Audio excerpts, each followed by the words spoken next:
At our Thanksgiving party, the room was warm with candlelight and fake laughter until my grandma stood up and shouted, "Why is an elderly couple living in the $1 million vacation home I bought for you?" Forks froze midair. My dad's smile cracked. I couldn't even breathe, because I had no idea what she was talking about.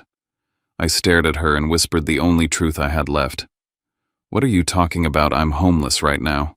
The kind of homeless you don't post about. Sleeping on couches, counting quarters, pretending you're fine." Across the table, my sister went paper white like she'd just been caught in a lie she couldn't outrun. And then the front door opened. A man in a suit walked in carrying a thick briefcase. Our family dinner wasn't a dinner anymore. It was a courtroom, and I was the exhibit. My name is Zayden Cross, and I'm about to tell you how I lost everything while my own family lived like nothing was wrong. But before I do, I just want to know you're here with me. Drop a simple hi in the comments or tell me where you're watching from. Sometimes knowing one real person is listening is the only thing that keeps you steady. And if you've ever been the one blamed, ignored, or quietly crushed behind closed doors, please subscribe so you don't miss what happens next, because the truth is ugly and I'm done carrying it alone. Thank you. And now, let me tell you everything.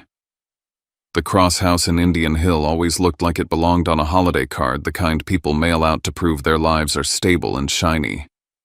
That night it was dressed to the teeth. Candlelight. Polished silver. A long table that could have seated a small jury. My mother had the soundtrack of soft jazz floating through the rooms like a perfume. My father had his community smile on, wide, calm, harmless. My sister's laugh rose and fell at all the right moments like she'd practiced it in front of a mirror, and I sat off to the side, not at the head, not even near it, in a chair that felt borrowed, like the furniture itself knew I didn't belong here anymore. I kept my hands folded in my lap to hide the shaking. Not because I was scared of being caught doing something wrong, but because my body still hadn't adjusted to the humiliation of surviving. A week ago, I'd been standing in a leasing office in Hyde Park watching a woman slide my application back across the counter with the same polite pity you'd use on someone asking for spare change. "Your credit score isn't going to work for us," she said, as if I'd chosen it like a bad haircut. 2 days after that, my landlord taped a notice to my door. 3 days after that, my keys didn't work. My life didn't explode in one dramatic moment. It leaked out bill by bill, rejection by rejection, until there was nothing left but a duffel bag and the awkward kindness of friends who had their own lives. So when I say I was homeless, I don't mean the kind you picture on the evening news. I mean sleeping on couches and waking up before sunrise so you're not in the way. I mean brushing your teeth in a gas station bathroom because it's warmer than your car. I mean counting quarters for a coffee just so your hands don't freeze around the steering wheel. I mean being 30 years old and still showing up to a family holiday dinner like you're a functioning adult because your family cares more about optics than oxygen. I kept my face neutral. I kept my voice low. I laughed when everyone else laughed. I listened to relatives talk about interest rates and vacations and the market while my stomach clenched because the last thing I'd eaten that day was half a granola bar I found in my glove box. I told myself to get through the night. Get through the turkey, the small talk, the fake warmth. Leave before anyone asked a question that would make me say out loud what my life had become. Then my grandmother walked in. Evelyn Cross didn't enter a room like a guest. She entered like a verdict. She was late, which meant everyone had been performing without her approval for an hour, and it showed. My mother's posture tightened instantly. My father's smile got a fraction too bright, too eager. My sister's face flickered just for a second, as if she'd been bracing for impact since sunrise. Grandma Evelyn had been overseas for years, living between airports and boardrooms, the kind of life that made people assume you're too busy to notice what's happening back home. But the first thing I felt when she stepped into the dining room wasn't "missed you," it was pressure. She scanned the table the way a person scans a contract, and when her eyes landed on me, they didn't soften the way I'd hoped they would. They sharpened. She didn't sit right away. She didn't accept my mother's fussing or my father's jokes. She stood behind her chair, hands resting lightly on the back of it, and the room fell into a quiet that wasn't respectful so much as afraid. "Zayden," she said. My name sounded different in her mouth. Cleaner. Colder. like it belonged to someone who still had a future. I looked up my fork suspended in midair with a piece of pumpkin pie I didn't deserve to be eating. "Mandy, answer me," she said, and then corrected herself without apology, like even her memory was irritated. "Zayden, answer me. Why is there an elderly couple I don't recognize living in the $1 million vacation home I bought for you?" The table froze so hard I heard it, not metaphorically. I mean the actual sound of fork clinking against a plate, a glass tapping a ring of crystal as someone's hand trembled. My father dropped his knife. It hit porcelain with a sharp hollow crack that seemed to echo through my chest. I stared at my grandmother as if she'd spoken in another language. A vacation home. $1 million, bought for me. I didn't own a vacation home. I didn't own anything but a beat-up car and a duffel bag that smelled like old laundry. The only property I had was the space I tried not to take up in other people's lives. What are you talking about?" My voice came out thin like I'd been punched. I looked around the table, searching faces for an explanation for someone to laugh and say it was a misunderstanding. "Grandma, I have no idea." Her gaze didn't waver. It moved slow and deliberate, sliding past me like I wasn't even the center of her attention. It landed on my sister. Brielle's wine glass shook so hard the surface rippled. Her cheeks went pale in a way makeup couldn't hide. She tried to smile, but the muscles didn't cooperate. And something in me, some instinct born from 3 years of being told I was too sensitive, too dramatic, too unstable, stood up inside my ribs and whispered, "She knows." I turned back to my grandmother, my mouth dry. The room felt too warm, too bright, like the chandelier was interrogating me. "I'm homeless right now," I said, because it was the only truth I had left. It came out before I could soften it, before I could make it polite. "I don't have a vacation home. I don't even have an apartment." Silence hit like a door slamming. Somewhere down the table, a cousin inhaled sharply.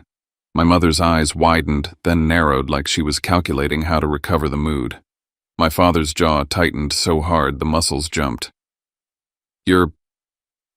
What my grandmother said, and for the first time something flashed across her face that looked like surprise. Not pity. Surprise. "I got kicked out last month," I said, and my throat burned as I forced the words through. "I've been crashing on couches. Sometimes I sleep in my car. I'm trying to fix it. I'm working. But I swallowed.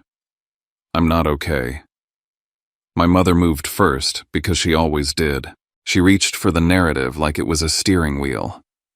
"Evelyn, honey, you just got back," she said, two brightly beads of sweat catching the light at her hairline. "Jet lag can mess with your sense of time.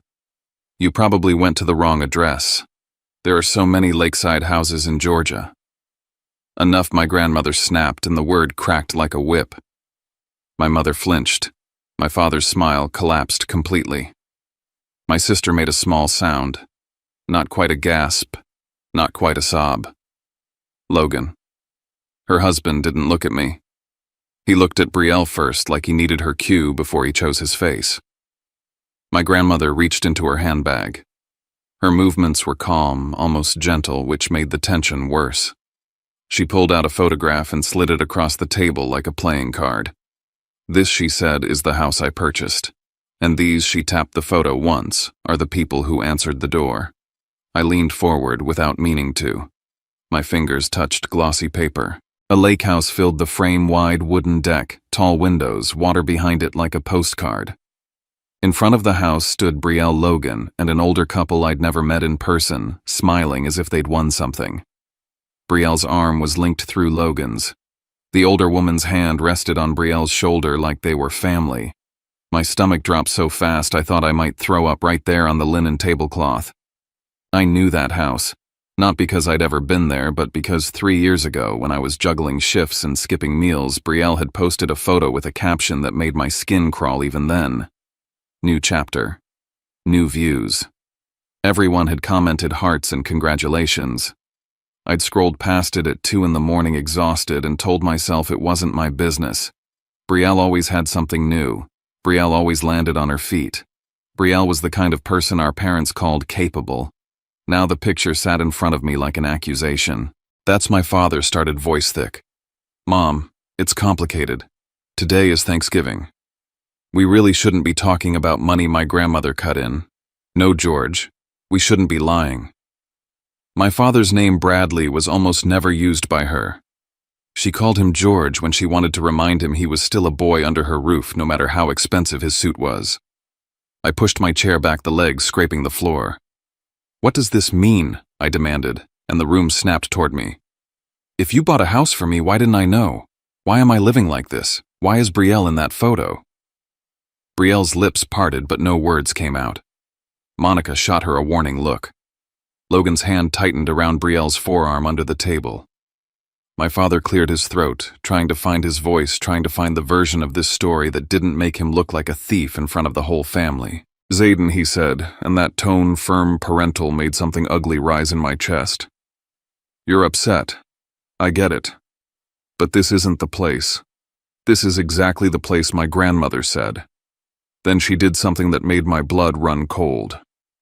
She took out her phone, pressed a contact without hesitation, and lifted it to her ear. Come in, she said. Right now. She didn't argue. She didn't lecture. She didn't negotiate. She just called someone like she'd already decided this dinner was going to end in consequences. A beat later, the doorbell rang. Every head turned toward the front of the house. The sound was too ordinary for the way it made the room feel like it was tilting. My mother stood up too fast, chair legs squealing. Evelyn, please, she hissed. Not in front of Sit, my grandmother said, and my mother sat pale and furious. Footsteps crossed the foyer. The door opened. A man stepped into the dining room wearing a dark suit and a controlled expression, carrying a thick briefcase like it weighed more than paper. He didn't look at the turkey. He didn't look at the guests. He looked at my grandmother, then at my father, like he already knew exactly who was guilty. Mrs. Cross, he said, voice professional and calm. I brought everything. My grandmother nodded once. Good, Malcolm. The lawyer set the briefcase on the table with a sound that felt final, heavy, certain. And in that moment, staring at that briefcase, I had one clear thought that cut through all my shock and shame. If this was just a misunderstanding, why did my family look like they were about to run? Attorney Malcolm Pierce didn't ask permission to take up space. He opened his briefcase right there between the gravy boat and the half-finished glasses of wine, and the contrast was almost insulting. Everyone had come dressed for a holiday performance, and he showed up dressed for war. Before anyone says anything else, he began, voice, even I'm here as legal counsel for Mrs. Evelyn Cross. This is not a casual family discussion. This is a formal clarification of facts and accountability. My father's face tightened. Accountability. He let out a forced laugh that didn't reach his eyes. Malcolm, come on. It's Thanksgiving. This is humiliating. You can't just march in here, and you invited people here. Malcolm replied, glancing around the table at the relatives and family friends who were now sitting perfectly still, eyes wide forks, abandoned. You created the audience. Mrs. Cross is simply refusing to let you hide behind it. My mother's nails dug into her napkin. Evelyn, she said, the sweetness gone, this is a family matter. We can handle it privately. You've had 3 years to handle it privately, my grandmother said. And there was no volume in her voice now, just wait. You handled it by isolating him and living off his name. I flinched at the word isolating because it landed too cleanly. It described my life better than any dramatic speech could. For years, I'd felt like I was screaming underwater, watching other people move through life like the glass wasn't there. My father pushed his chair back slightly as if he could physically distance himself from the accusation. Mom, I don't know what you think you saw in Georgia, but you will not leave this room. Malcolm said, not raising his voice, just stating it like a rule. No one is stepping away to make calls. No one is disappearing into the study. If you do, it will be documented as an attempt to interfere. My father stared at him, stunned. My mother's mouth tightened as if she hated that someone else was finally speaking in the tone she normally reserved for me. I looked down at my hands. They were shaking again. Part of me wanted to bolt, to run out into the night, get in my car, and vanish the way I'd had to vanish from everything else. But another part of me, the part that had been forced to survive on scraps of dignity, held still. If I ran, they'd use it. They'd turn it into proof that I was unstable, dramatic, ungrateful. The story would become theirs again. My grandmother's eyes met mine for a brief second, and something steadied in my chest. She wasn't here to rescue me with comfort. She was here to drag the truth into the light. Minimum evidence, she said to Malcolm. Now. Malcolm slid a thin folder out of his briefcase and laid it flat on the table. He didn't toss it like a threat. He placed it like an exhibit. This, he said, is a certified property record from the state of Georgia for a residence known in the filings as Lanier Ridge Retreat. My sister's breathing changed. Quick. Shallow.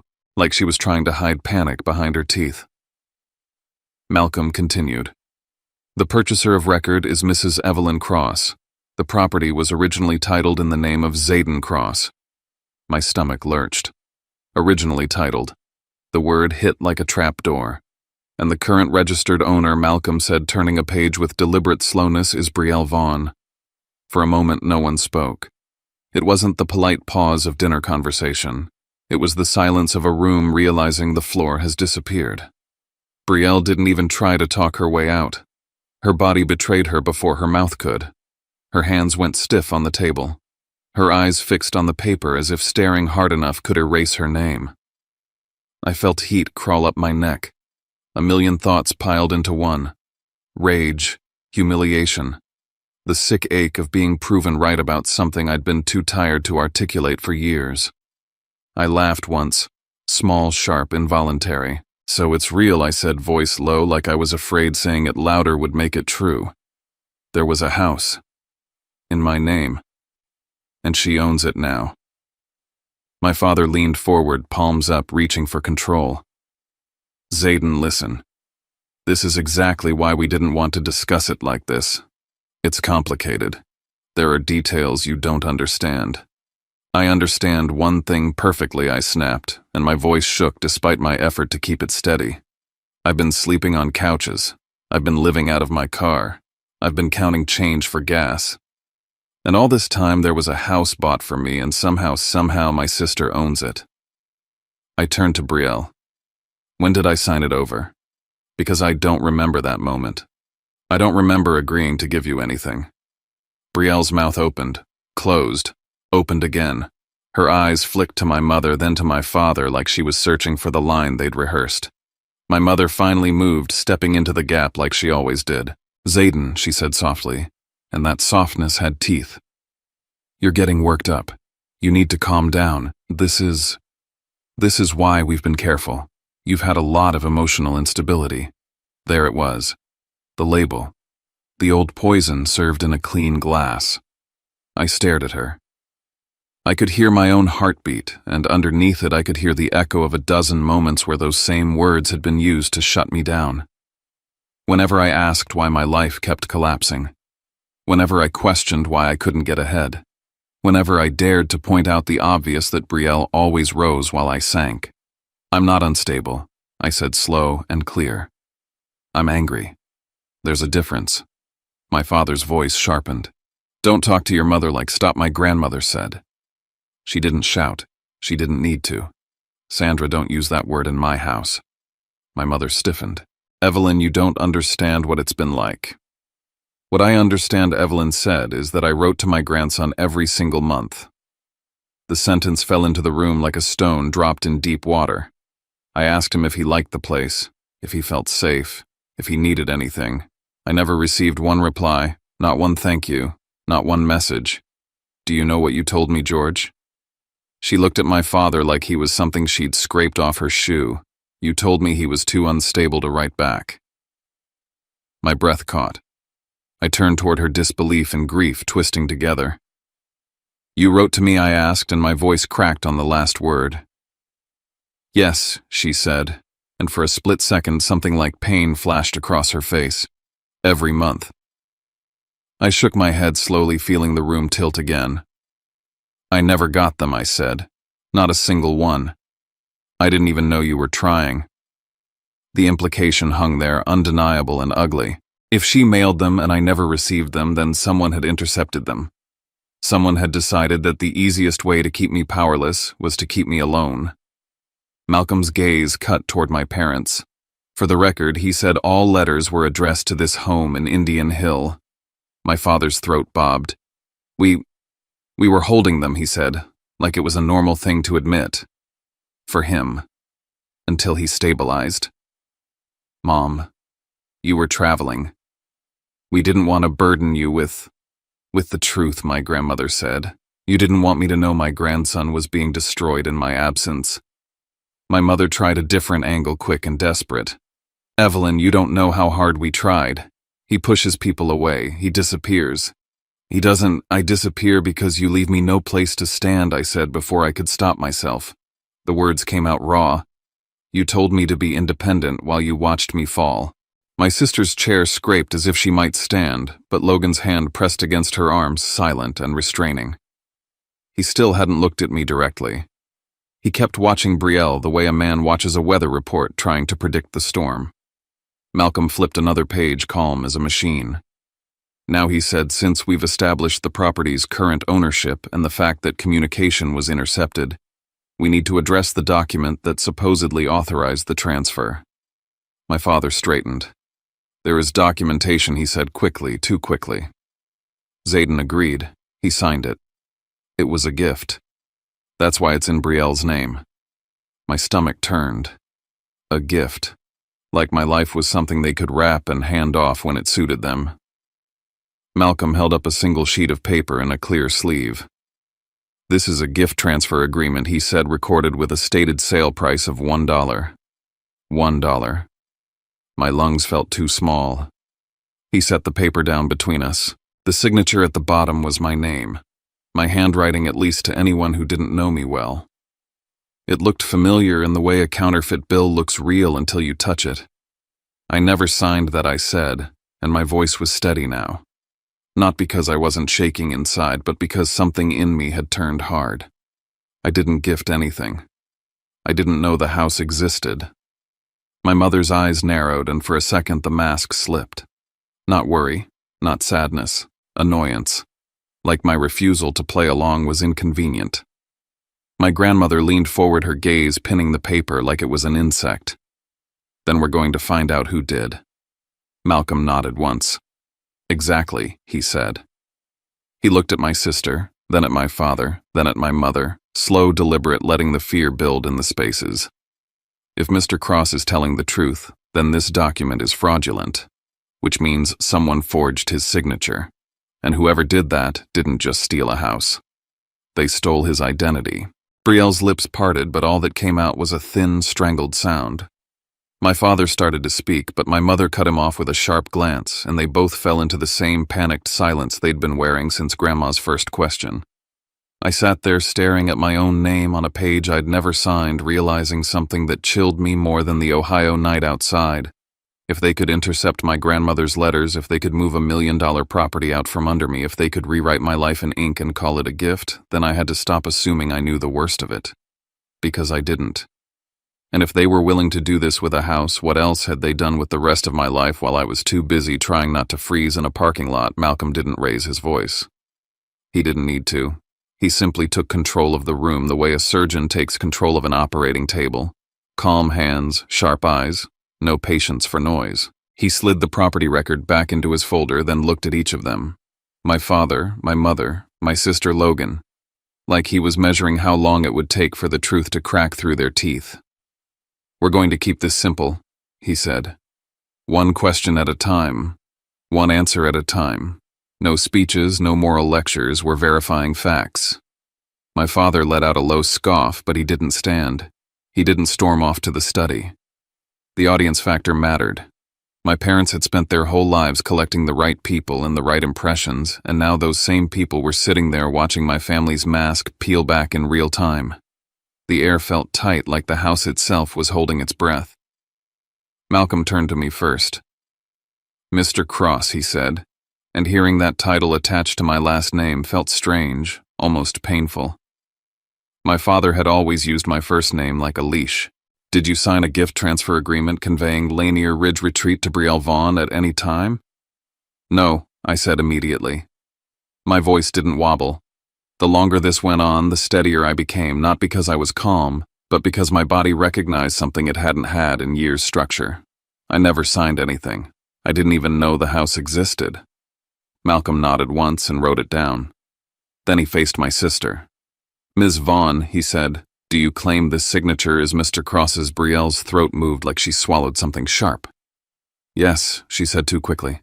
He agreed. He was overwhelmed back then. He told us he didn't want. Stop, Malcolm said, not harsh, just final. Details. Date, time, location. Who was present?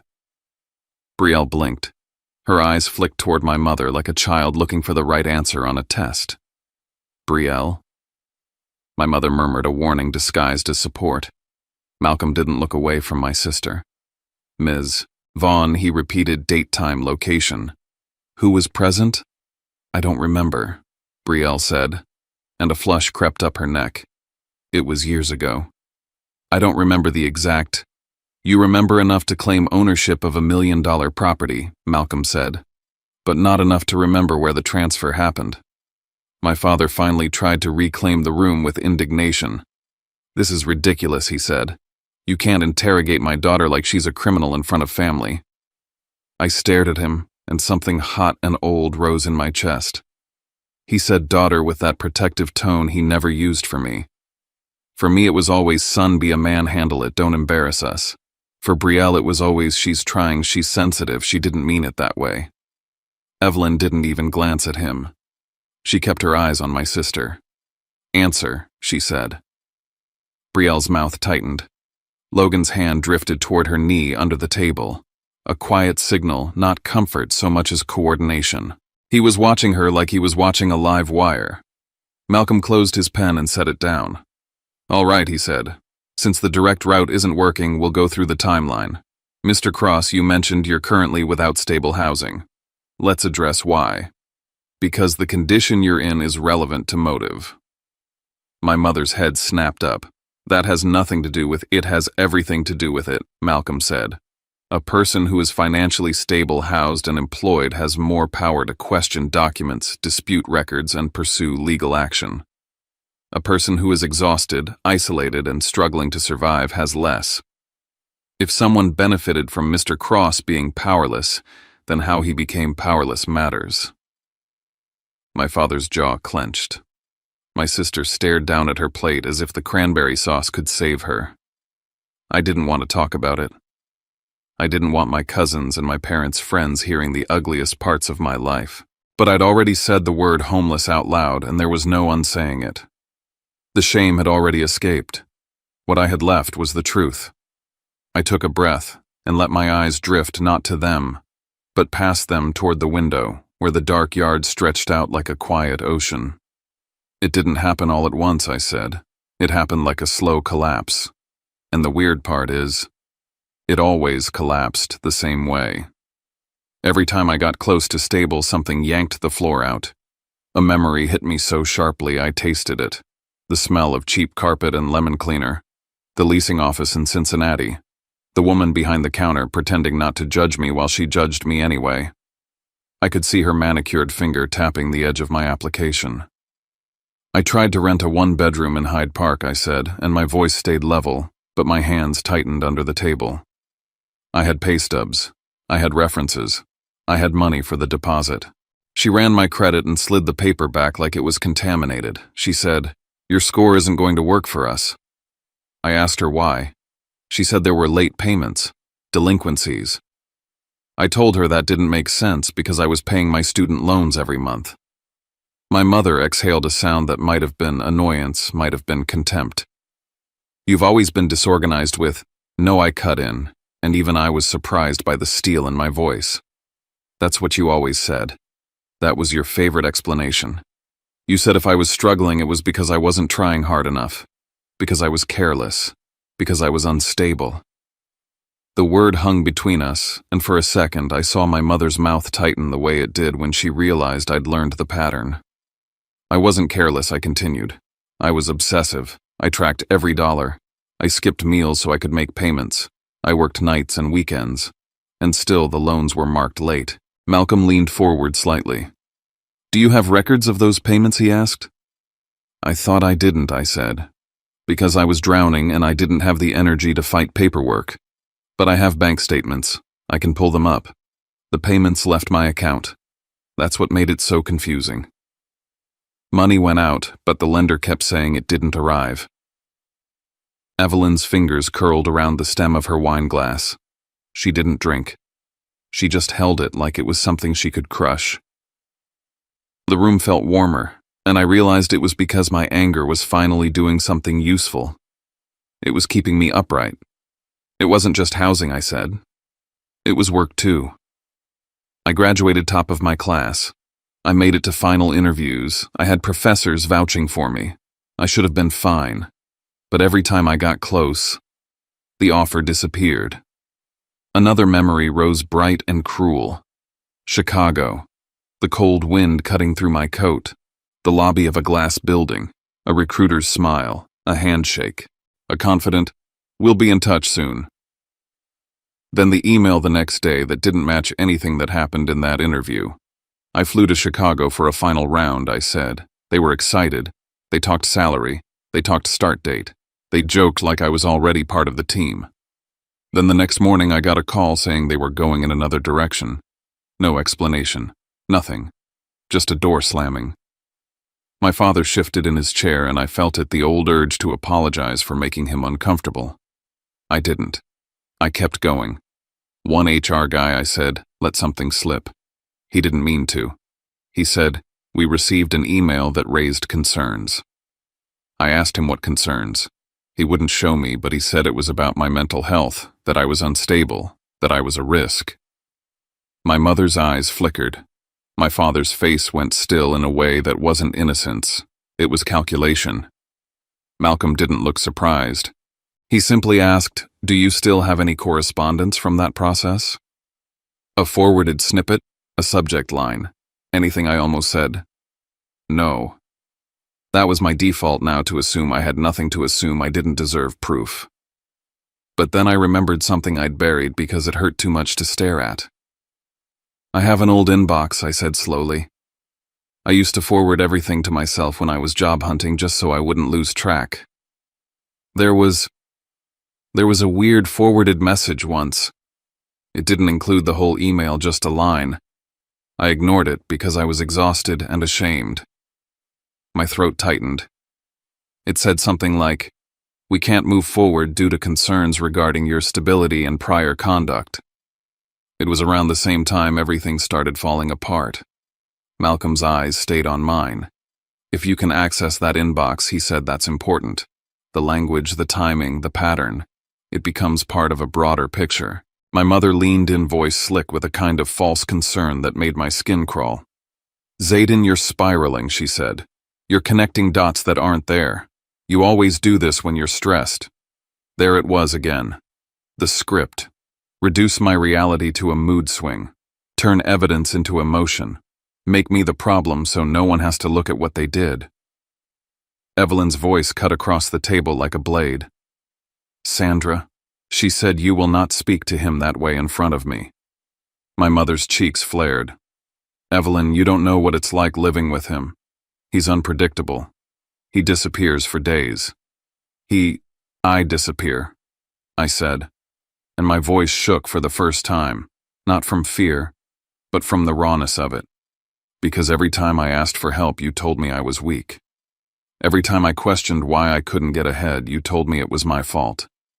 And every time I got close to stability, something tore it away." I saw Maya's living room in my mind, the way her couch sagged in the middle, the way I'd slept with my shoes lined up neatly by the door so I could leave before her kids woke up. I saw my car in a parking lot, breath fogging the windows, my phone lighting up with a message that made me feel like my chest was cracking. "I can't renew. I'm sorry. You have to be out by Friday." I started to think I was cursed, I admitted. Or broken. Or just not built for life. But now I'm sitting here hearing there was a house bought for me and that it ended up in Brielle's name, and suddenly my life doesn't look like bad luck anymore. It looks like a plan. My father's eyes snapped to mine. "That's a serious accusation," he said. It's a serious life, I replied. And it got destroyed. Malcolm placed his hands on the table, anchoring the moment. Mrs. Cross, he said to Evelyn, you mentioned earlier that you were told Mr. Cross was mentally unstable and unable to manage assets. Evelyn's jaw tightened. Yes, she said. George and Sandra told me that, repeatedly. They said Zayden couldn't handle a large sum of money or property. They said until he became independent they would act on his behalf. I felt something cold settle in my stomach. Independent. That was the word they used on me like a weapon. Be independent, Zayden. Don't ask, don't rely, don't embarrass us. And while I was scrambling to prove I didn't need them, they were using my name to hold what was mine. So that's what this was, I said quietly. You needed me weak.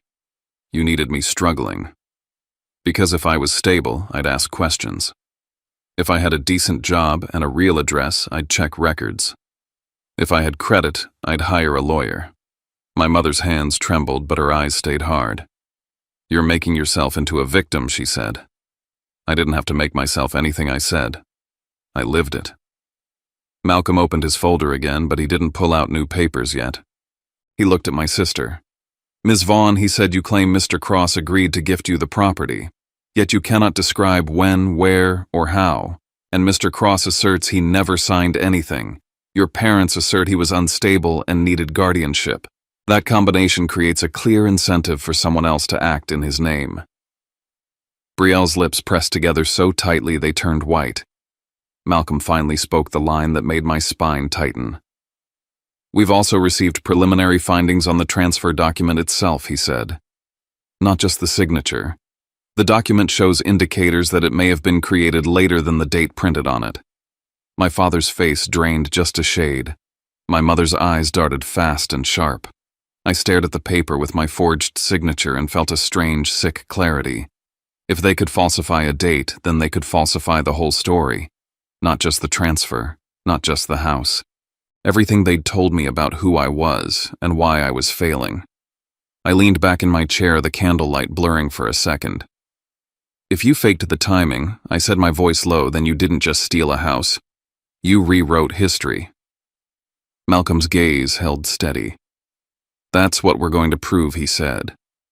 And I understood then with a cold certainty that this dinner wasn't ending with an apology. It was ending with a file number. We moved from the dining room into my father's living room, not because anyone wanted comfort, but because Malcolm needed a flat surface, better lighting, and fewer distractions. My father's house was built for hosting for presentation white sofas. Nobody sat on framed photos that looked more like advertisements than memories, a fireplace that never carried the smell of real smoke. Even the air felt staged. Relatives lingered at the edges, unsure whether they were allowed to leave, afraid to be the first to stand up. My father hated that. He hated witnesses. He hated losing control of who heard what. I could see it in the way his shoulders stayed tight, in the way his eyes kept flicking toward the hallway that led to his study, as if he was calculating how to get us in there and shut the door. Malcolm didn't let him. He set his briefcase on the coffee table, clicked it open, and looked straight at Brielle. Ms. Vaughn, he said, I need the original gift transfer document you rely on. Not a photo, not a copy you printed tonight. The original. Brielle's breath hitched. It is the original, she said, already defensive. Then produce it, Malcolm replied. My mother leaned in toward Brielle, whispering something I couldn't hear, but I saw the urgency in her lips, the silent command to keep it together. My sister's hands shook as she reached into her purse.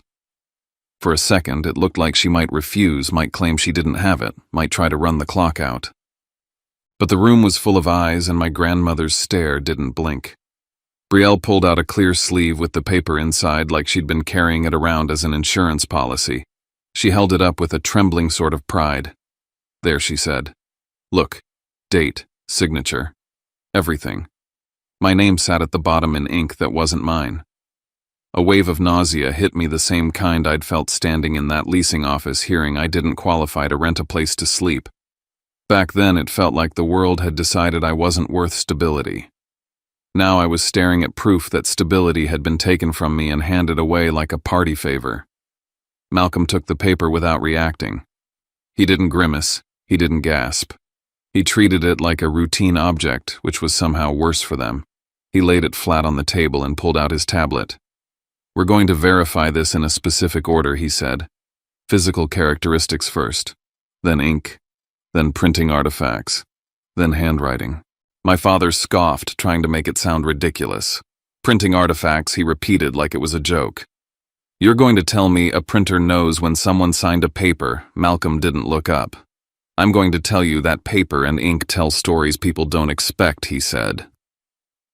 He took a photo of the document, zoomed in, and turned the screen toward all of us. The signature filled the display, enlarged so much the strokes looked like highways. Then he zoomed beyond the signature into the blank areas most people never consider. The fibers of the paper became visible. The ink became texture. And then, faint as dust, tiny specks appeared, minute dots in a pattern I would have never noticed with my naked eye. Brielle frowned. "What is that?" Malcolm's finger hovered over the screen. "Many color laser printers embed microscopic tracking marks," he said. "It's not visible at normal size, but it's there. Those marks can identify the printer and in many cases the date and time the page was printed." My father's expression shifted, the confident irritation thinning into something else. My mother went still, so still it looked like she'd stopped breathing. Malcolm tapped again, pulling up a reference image beside it, explaining just enough for the room to understand without drowning us in jargon. Then he said the sentence that made my ears ring. "This document was printed approximately 6 months ago." The silence that followed felt heavier than any shout. I stared at the tablet screen, then at the paper, then at my sister's face, as if I expected her features to rearrange into honesty. 6 months, I repeated, my voice quiet, almost disbelieving. "But the date on that says 3 years. Brielle's eyes widened. That doesn't mean anything," she said, rushing. "Maybe we reprinted it. Maybe the original got damaged.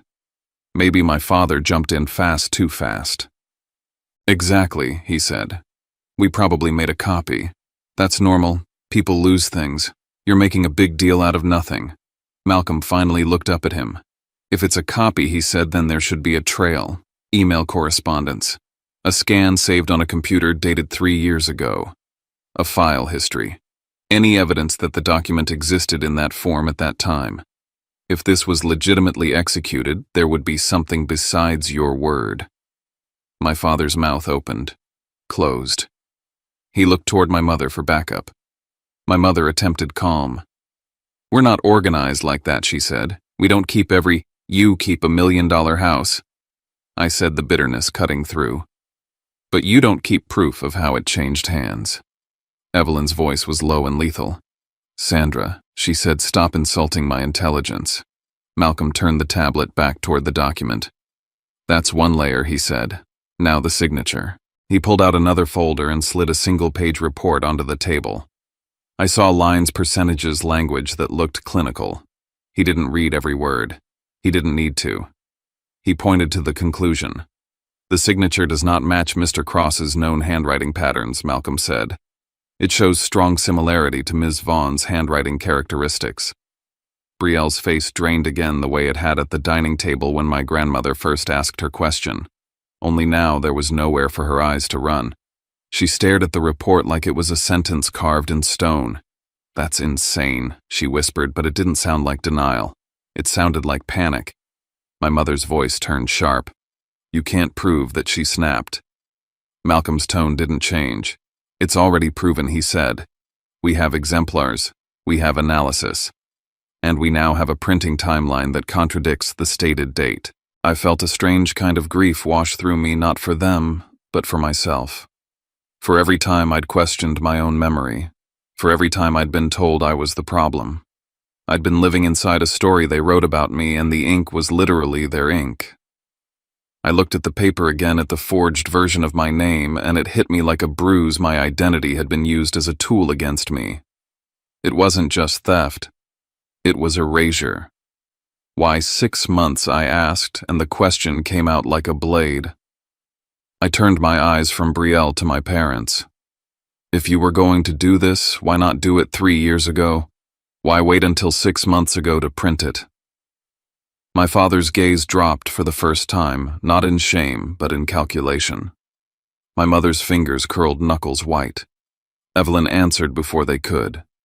Because 6 months ago she said I told you my work overseas was stabilizing. I said I might return home sooner. I said I wanted to check on my investments. My stomach tightened as the pieces clicked together with a sick precision. They hadn't been careful for 3 years because they'd believed she wasn't coming back. They'd been living on borrowed time. And the moment they heard footsteps approaching, they scrambled to build a paper wall. So you panicked, I said softly. You realized if Grandma came home and looked at the records, everything would collapse. So you made a document that didn't exist. You backdated it. You gave yourselves something to point at when she asked questions. Brielle's eyes filled, but not with remorse, with fear. My father tried to stand. This is turning into a witch hunt, he said, voice rising. You're all ganging up, sit down, Evelyn said, and my father sat. The room watched it happen, watched a grown man obey his mother, because he had no better move. Malcolm didn't stop. He looked toward Logan for the first time with direct focus. Mr. Vaughn, he said, you and your family have been using the lake house as if it belonged to Ms. Vaughn. How did you come to that understanding? Logan's posture stiffened. He glanced at Brielle before he answered, just a flick of his eyes, but it was enough. It was the kind of reflex you develop when your story depends on someone else's cues. I didn't handle the paperwork, Logan said. Brielle did. We were told it was hers. By whom, Malcolm asked. Logan's mouth tightened. By Brielle, he admitted, then quickly added, and her parents. They said Zayden didn't want it. That he was going through things. My mother's lips parted in outrage. My father's eyes flashed, warning him to stop talking. But Logan had already said enough to confirm what I'd felt from the start. He'd been watching Brielle like a script supervisor, because he knew the truth mattered, and he knew their version was fragile. Malcolm closed the folder with a quiet snap. All right, he said. At this stage, the transfer document is not credible. The printing timeline conflicts with the stated date. The signature analysis indicates it was not executed by Mr. Cross. And the surrounding circumstances strongly suggest it was prepared in anticipation of Mrs. Cross's return. Brielle's shoulders sagged. My father stared at the rug like he could disappear into it. My mother's breathing turned shallow, fast. I sat back, feeling the weight of it, feeling the strange reversal of power. For years, my life had been defined by unanswered questions and invisible barriers. Tonight, the barriers were showing seams. Malcolm's eyes met mine, steady and sober. This is the paper layer, he said. The next layer is financial. And based on what we've already seen, the paper was only meant to cover what actually sustained this for 3 years. I swallowed, my mouth dry. If they were willing to forge my signature and invent a timeline, then whatever they'd done with my money, whatever they'd done to keep me trapped, was going to be uglier than I'd let myself imagine. And as the room sat in that heavy silence, I realized something else, something that made my skin prickle. They weren't afraid of being disliked. They weren't even afraid of being exposed to the relatives watching from the corners. They were afraid of receipts. Malcolm's voice was a calm current, steady, even as it sliced beneath the surface of everything my family had built their reputations on. We've discussed the forged property documents, he said, placing a thick folder onto the kitchen island, its weight a blunt instrument. But none of that explains why Mr. Cross, the intended owner, didn't just challenge the transfer. It's not hard to contest if you have resources, stability, and a place to stand. So let's talk about how you made sure he had none of those. The relatives who hadn't quietly slipped out stood in the doorway, arms folded, glancing at their watches, as if searching for a reason to excuse themselves from witnessing a train wreck. My father's jaw worked side to side. My mother pressed her lips together and started twisting her ring. My sister looked at the marble shoulders folded in eyes darting. Malcolm opened the file and laid out a series of bank statements, each one highlighting the same outgoing payment from my account. A payment I remembered making every single month, thinking it was going to chip away at my student loans. Let's start with these, Malcolm said. Every month, Mr. Cross deposited a payment listed as a loan repayment. He did this without fail. Yet the lender's records don't reflect a single payment received in the last 3 years. The room was silent except for the hum of the fridge. Malcolm pulled out another set of documents, this time color-coded transfers between accounts. Instead, he continued these funds were rerouted to a secondary account under the name Monica Cross, sometimes directly, sometimes through an intermediary account that links to the household utilities. I stared at the papers, numbness rolling up my chest. Every night I'd come home from my second job too tired to stand in the shower logging into my bank app to check that payment. Every time I ate rice and eggs for a week to make sure I didn't miss it. Every time I believed I was working my way out of the hole. All I'd been doing was feeding the hand that kept me there. Malcolm's voice didn't waver. There is no family fund here. These are direct diversions. The dates, the reference codes, the IP addresses, each one lines up with a login from this very house. My mother found her voice pitching it high and wounded. I set those up to help him to make sure he didn't forget. It was a safety net, he's always been so overwhelmed, and it wasn't a safety net, Malcolm said. It was a snare. Mr. Cross paid thinking he was freeing himself, but you ensured the loans would be marked delinquent. His credit dropped, his rental applications were denied. His job prospects shrank. You cut every avenue of escape. I felt the shame, burning memories tumbling out of order me at a bank counter, hands sweating as a clerk told me my card had been declined. Me in Hyde Park, the leasing manager, shaking her head with that look of practiced sympathy. Me on my phone in a parking lot, seeing another rejection email that didn't match the conversation I'd had with a recruiter just the week before. Let's make it clear, Malcolm pressed, the decline in his credit score was engineered. The moment payments stopped registering with the lender, your son was red flagged. When his lease ended, he couldn't find a new place.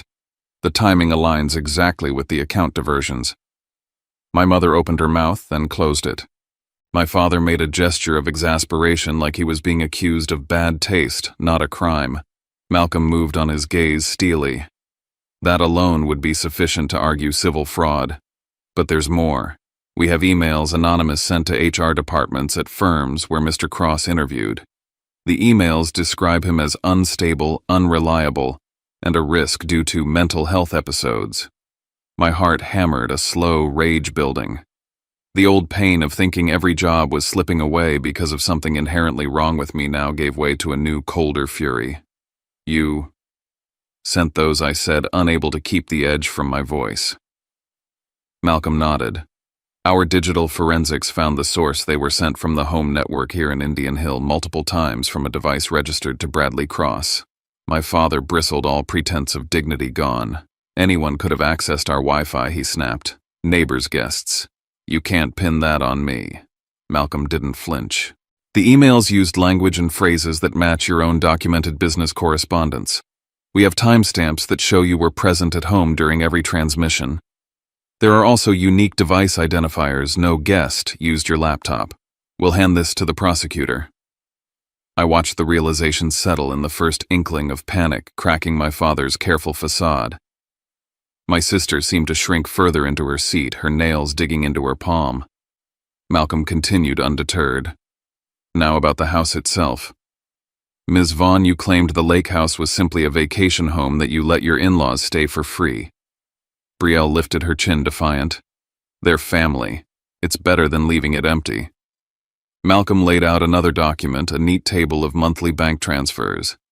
But there are recurring payments, $5,000 each month from Harold and Judith Vaughn's joint account into yours, labeled as rent. That's not generosity, that's profit. You stole the house and turned it into a cash machine. Evelyn's voice cut in, cold and precise. You didn't just steal from your brother. You monetized his misery. You built your comfort on his desperation. Brielle's jaw trembled, her bravado suddenly brittle. I felt the weight of it, all the endless nights working, the mornings spent standing outside interview rooms with a tie borrowed from a friend, the months rationing groceries to make rent crashing down. I wasn't unlucky. I was sabotaged. But Malcolm wasn't done. Finally, we found additional financial activity tied to your identity, Zayden. Lines of credit, new utility bills, even a registration fee for a service you never used. all opened at the lake house address, all damaging your credit score. Every single one was set up or maintained by either your parents or Brielle. It all fit a cruel architecture, ruin my credit, block my housing, smear me at work, then use my identity to cement their claim. The goal was never just to take the house. The goal was to make sure I could never claw my way back. I felt sick, angry, and strangely clear. You never had to take everything I said. You just had to make sure I could never stand up again. My mother gave a thin, desperate laugh. We did what we had to. For the family. For Brielle. You were always difficult, Zayden. We just managed things for you. My father added, we were protecting you from yourself. Malcolm set his pen down, his tone final. You protected yourselves. Everything you did was about consolidating power and wealth, not about Zayden's well-being. The room was electric, the pressure of years of lies and gaslighting exposed. I saw my parents' eyes darting, calculating, and realized they were about to pivot to deploy the only defense they had left, paint me as dangerous, unbalanced someone who couldn't be trusted. I caught Malcolm's eye as he leaned closer to Evelyn, voice barely above a whisper, but I heard every word. They'll try to flip this. They might call the police or manufacture a crisis. We need to get ahead of it. He was right. I could feel it, the same dread I used to feel as a kid when the adults closed the doors, lowered their voices, and decided what my story would be. But this time I was ready for the door to stay open. The temperature in the house seemed to drop as my father stood abruptly. He raised his voice loud enough for the remaining guests to hear. I think it's time for everyone to head home, he declared, that old imperious note returning to his words. This is a private family matter now. Relatives exchanged nervous glances, not sure whether to obey or stay torn between curiosity and discomfort. Some slipped out quietly, but a few remained too invested, too shocked, or simply unable to leave the scene. Bradley fixed his eyes on me, the same eyes that used to pin me to the wall as a kid. Zayden, come to my study. We need to talk, just us, man to man. I saw the move for what it was: divide and conquer, get me away from Malcolm and Evelyn, isolate me so he could regain control, erase witnesses, rewrite the story behind a closed door. I shook my head. No, Dad. Anything you have to say, you can say here. His lips thinned into a line. He gestured at Malcolm's briefcase. Give me those papers. You have no right to keep my family's business hostage. Malcolm calmly placed a hand over the files. This is evidence. Any attempt to tamper with or remove documents will be treated as obstruction. For a moment I saw the old rage flare in my father's face, but there was something else there too, a flicker of fear. Suddenly Monica lunged for her purse, pulling out her phone. She began dialing with trembling hands, raising her voice. He's threatening us. She screamed, eyes wild, pointing at me. He's out of control. He's violent. He needs help. The script was being played out. Turn the narrative, make me the aggressor, play the victim to the authorities, invoke mental instability so my words could be dismissed. But Evelyn was ready. She stood every inch the matriarch and said clearly, Go ahead. We've been expecting this. Then looking directly at Malcolm, she nodded. Malcolm responded, voice ringing out. The entire conversation since my arrival has been recorded, audio and video, with timestamps. Every statement, every action, every attempt to disrupt or destroy evidence is preserved. If law enforcement needs to review, we welcome it. Monica's phone slipped in her grip. Bradley's face twisted with a kind of desperate fury. Brielle began whispering frantically to Logan, fingers flying across her phone as she sent texts, probably to someone outside, maybe a cousin or a friend, maybe telling them to remove something to hide a document. Logan tried to pull her toward the hallway, muttering that they should just leave. But Brielle jerked free, voice shrill. This is your fault. You said it would be fine if we just backdated it. You promised, my father snapped at her. You never keep your mouth shut, do you? Always with the drama. Malcolm's calm didn't waver. I suggest nobody leave. The authorities will want everyone present. Any attempt to interfere with evidence, any attempt to destroy or hide anything further, will be included in my official statement. The chaos hit its peak just as the doorbell rang again, this time with an authority that silenced everyone. A set of firm, measured knocks. Monica moved to the foyer, intent on intercepting to set the story her way. But Malcolm was faster, stepping forward, legal badge in hand. He opened the door to reveal two uniformed sheriff's deputies, their faces professionally unreadable. Monica launched into her act. "Officers, thank God you're here. My son, he's having an episode. He's unstable. He's threatening the family." Malcolm intervened. "Officers, my name is Malcolm Pierce. I represent Evelyn Cross and Zayden Cross in a pending civil and criminal matter. There is evidence of identity theft, forgery, financial fraud, and attempts to tamper with evidence. I have all relevant documents, video and audio from this evening. I request immediate preservation of the scene and witness statements." The lead deputy raised his hand, pausing Monica's performance. "Ma'am, please remain here." "Sir, we'll need to review the evidence. No one leaves until we've taken statements." Suddenly, my mother's voice faltered. My father, silent for the first time all night, glanced at the deputies, weighing his options. Brielle's tears finally broke through. She tried to slip away, but a deputy gently blocked her path. I stood rooted in the kitchen, realizing for the first time that I wasn't the one under threat. For the first time, their script didn't work. I wasn't the scapegoat, the black sheep, or the mentally unstable son to be shuffled off and silenced. As the deputies began collecting statements and Malcolm handed over evidence, I watched my parents' empire of image crumble. Relatives hovered now, witnesses unable to rewrite what they'd just seen and heard. I caught Malcolm's eye. He spoke quietly to the deputies, but I heard every word. "There's one last step pending the probate documents and restitution claims. There's ample evidence for criminal referral. This isn't just a family dispute. It's a pattern of exploitation and financial abuse." I looked at my family, still trying to salvage the story, still clinging to the roles they'd written for themselves. But it was over. The Thanksgiving night they tried to bury me, as the family failure became the night they locked the cuffs on their own wrists.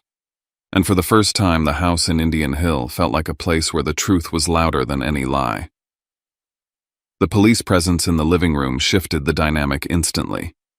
Their calm, methodical authority silenced the last pockets of denial and made every lie heavy. One deputy asked everyone to remain seated and keep their phones away. The scene was clinical: relatives on the edge of their seats, my parents glancing at each other for silent cues, Brielle fidgeting with her sleeve, Logan visibly uncomfortable as the officers recorded names and initial statements. I watched the officers' pens moving, taking notes on everything from who dialed 911 to whether anyone felt threatened or injured. For the first time in my life, I wasn't the one being quietly led away or shushed in the hallway. I was the one at the center, but not under siege.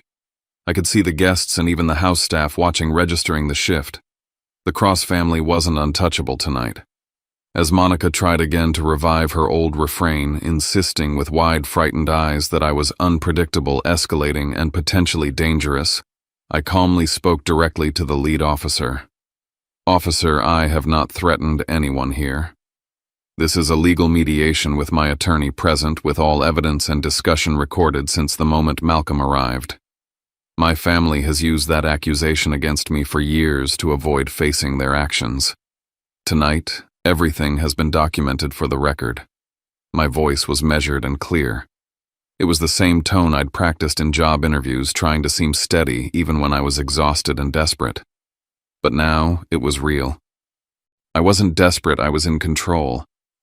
It was then I admitted publicly for all present to hear that I'd intentionally played the role of the broken, overwhelmed son at the start of dinner. I needed them to let their guard down. If I'd come in ready for war, none of this would have come out. I let them believe I was still trapped. But I knew what I was doing. My relatives, my parents' friends, and even the officers looked at me differently. It was the reversal I'd wanted for years. They could no longer label me unstable. My calm was the evidence, and my family's panic was the real warning sign. Brielle was the first to crack. As one officer started a separate line of questioning about her role with the lake house and the rental payments, she burst out, voice ragged. "You all keep blaming me, but Dad said if I just backdated the signature, nobody would ever check. And Harold and Judith pay rent because, well, someone has to cover the costs. Her words trailed off, realizing too late that every syllable was being recorded. Her hand clamped over her mouth as the deputy asked her to repeat her statement for clarity, reading her Miranda rights, as Malcolm requested that her admissions be entered as evidence. I felt a cold, distant satisfaction. I didn't need to raise my voice, accuse, or beg anyone to believe me. My sister and my parents were doing it all themselves, unraveling years of gaslighting with a few careless confessions. Malcolm stayed professional, but I caught the slight nod he gave me, a recognition that the plan had worked. "Officer, please review these property transfer records," he said, sliding forward the certified copies of the deed history, the forensic handwriting analysis, and the microdot printing report.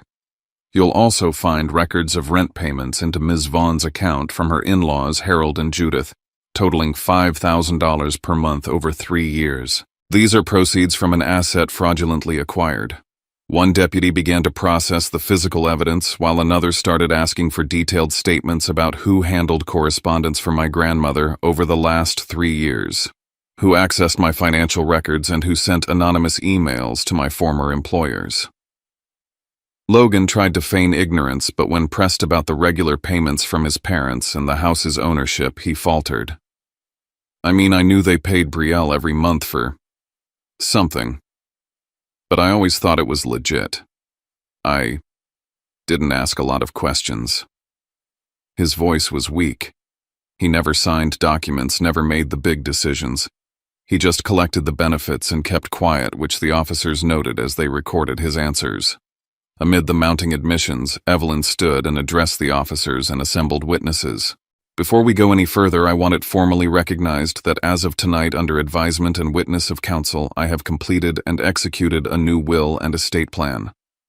Copies are here for your records, and my attorney Malcolm Pierce is prepared to submit them as required. Bradley Cross, Monica Cross, Brielle Vaughn, and Logan Vaughn are all disinherited from my estate and from all property claims effective immediately. My grandson Zayden Cross is my sole heir and is authorized to pursue recovery and restitution of any assets wrongfully held or transferred." Her voice was clear, cold, and final. Malcolm confirmed, "This has been reviewed, signed, and notarized. Officers, you have copies. Any attempt by the aforementioned parties to interfere with asset recovery should be considered obstruction." The impact was immediate and devastating. My father's hands trembled. My mother began to cry, at first quietly, then louder as the reality settled in.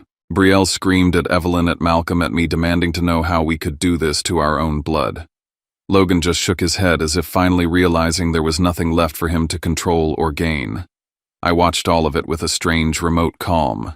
I didn't raise my voice. I didn't gloat. I simply asked the officers to ensure that every question was answered truthfully, that every statement was included in the record, and that nobody left until the evidence was secure. I wasn't interested in revenge or spectacle. I just wanted the truth acknowledged for the first time in years. As Bradley tried to beg, promising to change, to make it right, to explain everything, Monica joined in, pleading, her voice hoarse from crying. Brielle dissolved into rage and denial. I stayed silent, letting their words echo back at them, knowing there was nothing left for me to say that evidence wouldn't already prove. The moment wasn't about winning, it was about ending the story they'd tried to write for me. I caught Evelyn's eye, and she smiled a small, tired smile that said she understood justice was never about restoring the old order, but about severing the cycle.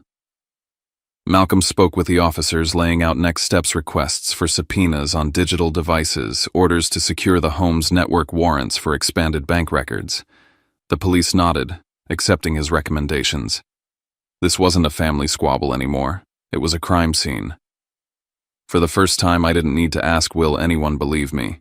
Now the only question left was, how far will accountability go? The days that followed were a whirlwind, a sharp, dizzying shift from years of paralyzing uncertainty to the machinery of justice grinding forward, unstoppable. Within 72 hours, Malcolm delivered formal legal notice to Brielle and her in-laws, requiring them to vacate Lanier Ridge Retreat. With sheriff's deputies and locksmiths in attendance, the locks were changed, inventories were taken, and my home, the place I'd only ever seen in photographs, was returned to me. I stood at the threshold, key in hand, trembling as I entered. The rooms echoed with the ghosts of what might have been lost nights spent sleeping in my car, 3 years of rationed meals. Interviews failed not by my merit, but by their malice. It was both victory and mourning. Harold and Judith, blindsided, tried to claim innocence. Brielle told us the house was hers fair and square. We just paid what she asked. But the paper trail was clear, thousands a month for rent funds that supported her lifestyle, and made them at best willfully blind to the fraud. They became witnesses in the investigation, caught in the web, but not its architects. As the investigation deepened, officers seized computers, retrieved records from banks and ISPs, and gathered statements from relatives and household staff. Malcolm and his team painstakingly mapped the full scope of the fraud emails routed through the Indian Hill home network accounts opened using my name and address, cash flows redirected away from my loans and into Monica's secret account, even subtle manipulations of my employment and rental history. For every night I doubted my sanity, there was now a digital receipt. It wasn't instant justice, never is. Over months, as the case wound its way through the legal system, I rebuilt my life room by room. I stayed at Lanier Ridge Retreat, at first afraid it would all be snatched away, waking in the middle of the night, half believing I was still homeless. But each day made it more real. I fixed broken fixtures, repainted walls, let the light in. I built a home office, launched a remote consultancy using my story as a warning and a blueprint for others, whose families weaponized money and trust against them. Brielle faced charges for forgery, fraud, and grand larceny. Her confession, recorded, signed, and witnessed, made the case airtight. She tried to claim coercion, ignorance, anything to lessen the blow. But the facts were relentless. She was convicted, her marriage collapsed, her reputation in ruins. Logan, never as clever as he thought, tried to play dumb, but was still forced into restitution. His family's assets scrutinized for their part in the scheme. Bradley and Monica, stripped of all credibility, watched as their social circle evaporated. Former friends refusing their calls, distant relatives severing ties. Their names became synonymous with disgrace. Professionally, Bradley lost clients. Monica found herself shunned at every charity luncheon, and neither would ever be trusted in a business context again. Through it all, Evelyn was my rock. We sat on the porch most Sundays talking about everything except the trial, learning to become family again. She said little about the inheritance, but everything she did was an act of trust, letting me handle repairs, draw up plans, even take over the finances she'd once guarded so tightly. By the time the civil claims were settled, I'd won full restitution for lost rent damages, for emotional distress, and the return of every cent that had been siphoned from my accounts. I didn't need an apology. I didn't need them to love me. I just needed my life back. 1 year after that Thanksgiving, I stood on the deck of Lanier Ridge Retreat, coffee in hand, the early morning sun scattering across the water. The house was quiet, peaceful, a symbol not just of a battle won, but of something built. I no longer worked 3 jobs. I managed my own business, helping others navigate the maze of financial abuse and family manipulation, teaching them what it took me years to learn: you only survive if you refuse to let them write your story. I rebuilt my credit, my friendships, and slowly my faith in people. I never let myself forget what happened, but I also didn't let it define me. The wounds became wisdom, the house became a home, and my grandmother became my closest ally. In the end, what I reclaimed was never just a house. It was my right to be believed to be safe, to make my own choices. Family, I learned, is not the people who share your blood. It's the people who don't turn you into a prop for their ambitions. What was stolen from me wasn't just money or shelter. It was 3 years of dignity, trust, and self-worth. Getting it back wasn't a gift, and it wasn't revenge. It was justice. And now every morning when the sun rises over Lanier Ridge, I know that I am the author of the rest of my story. The ending is mine to write.